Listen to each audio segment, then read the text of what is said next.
এই বাগান থেকে কে হেঁটে যাচ্ছে? এই কে কথা বলে? আয়, এই কে? ওমা, এটি ভূত। তুই এত রাত্রে এই বাগানে কি চাস?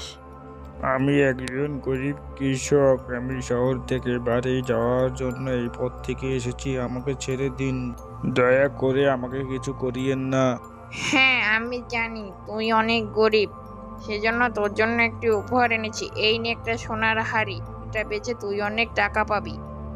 কি করে যে আপনার কৃতজ্ঞতা আমি স্বীকার করব বুঝতে পারতেছি না। এখন আমি যাই। এখন তাড়াতাড়ি গিয়ে গিন্নিকে এটা দেখাই, সে খুশি হবে। কই গো, কোথায় গেলা? দেখে যাও কি নিয়ে এসেছি, দেখে যাও। এই তো আসছি। এত চিল্লাপাল্লা করছো কেন? কি হয়েছে? উমা, তোমার হাতে এটা কি? এটা তো সোনার হাড়ি।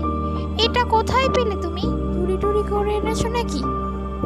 না, পাগল নাকি? চুরি করতে যাবো কেন? আমাকে এটা একটি জঙ্গলের ভূতে দিয়েছে, তাই আমি নিয়ে এসেছি। এখন আমাদের সব দুঃখ কষ্ট সব দূর হয়ে যাবে। এটা বেচে অনেক টাকা পাওয়া যাবে, আমাদের আর দুঃখ থাকবে না। হ্যাঁ, ঠিক বলেছো। আমাদের আর কোনো দুঃখ কষ্ট থাকবে না। এখন আমরা সুখ শান্তিতে বাস করতে পারবো। ওই ভূতটাকে আমি এখন ধন্যবাদ জানাই।